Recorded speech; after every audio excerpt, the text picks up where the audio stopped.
ऋषि दुर्वासा ने ली श्री कृष्ण की परीक्षा। एक बार दुर्वासा ऋषि अपने शिष्यों के साथ द्वारिका नगरी के पास से गुजर रहे थे। जब वह जंगल में रुककर विश्राम कर रहे थे तो उन्होंने अपने शिष्य को श्री कृष्ण को बुलाने के लिए भेजा। श्री कृष्ण अपने गुरु दुर्वासा ऋषि का संदेश पाते ही दौड़े चले आए और उनको दंडवत प्रणाम किया। श्री कृष्ण दुर्वासा ऋषि से उनकी नगरी द्वारिकापुरी चलने के लिए अनुरोध करने लगे।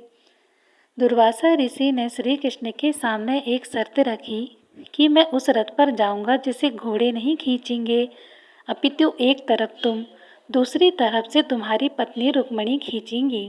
दुर्वासा ऋषि की बात सुनकर श्री कृष्ण दौड़े दौड़े रुक्मिणी के समक्ष गए। श्री कृष्ण ने रुक्मिणी को दुर्वासा ऋषि की शर्त बताई। रुक्मिणी शहर से ही श्री कृष्ण के साथ दुर्वासा ऋषि को लेने के लिए चल पड़ी। दोनों ने जाकर गुरुदेव से रथ पर बैठने का अनुरोध किया। दुर्वासा ऋषि ने अपने साथ साथ अपने शिष्यों को भी रथ पर बैठा लिया। श्री कृष्ण जानते थे कि दुर्वासा ऋषि उनकी परीक्षा ले रहे हैं। रुक्मिणी और श्री कृष्ण ने रथ को खींचना शुरू किया और खींचते खींचते द्वारकापुरी पहुंच गए। श्री कृष्ण ने दुर्वासा ऋषि को अपने सिंहासन पर बैठाया और उनका उचित आदर सम्मान किया।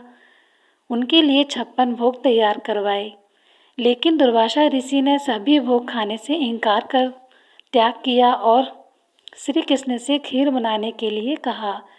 श्री कृष्ण ने उनकी आज्ञा मानकर खीर बनवाई। खीर तैयार होने के बाद श्री कृष्ण ने दुर्वासा ऋषि से खीर का भोग लगाने के लिए विनती की। उन्होंने थोड़ी सी खीर का भोग लगा लिया और श्री कृष्ण को खाने के लिए कहा। श्री कृष्ण ने थोड़ी सी खीर को चख लिया। उसके पश्चात दुर्वासा ऋषि ने श्री कृष्ण खीर को अपने शरीर पर लगाने की आज्ञा दी। श्री कृष्ण ने उनकी आज्ञा को स्वीकार कर खीर को अपने पूरे शरीर पर लगा लिया, लेकिन जब खीर पैरों पर लगाने की बारी आई तो श्री कृष्ण ने कहा कि गुरुदेव, यह खीर आपका भोग प्रसाद है, इसको मैं अपने पैरों पर कैसे लगा सकता हूँ। उनकी बात सुनकर दुर्वासा ऋषि बहुत प्रसन्न हुए और श्री कृष्ण को आशीर्वाद दिया। दुर्वासा ऋषि ने कहा कि मैं तुम्हारी सेवा भाव से बहुत प्रसन्न हूँ और तुम मेरी परीक्षा में सफल हुए। इस खीर को पूरे शरीर पर लगाने के कारण तुम्हारा शरीर वज्र के समान हो गया है। इस तरह श्री कृष्ण दुर्वासा ऋषि द्वारा ली गई परीक्षा में सफल हुए और उन्होंने उनका आशीर्वाद प्राप्त किया। भगवान श्री कृष्ण का पूरा शरीर वज्र के समान था। उनका कोई बाल बांका भी नहीं कर सकता था, लेकिन उन्होंने खीर को अपने पैरों में लगाने से मना किया था, इसलिए सिर्फ उनके पैर भी अति कोमल है। पैरों में ही बाणों के लगने से श्री कृष्ण की मृत्यु हुई थी, इसलिए कहते हैं भगवान श्री कृष्ण के चरण अति कोमल है। जय श्री कृष्ण।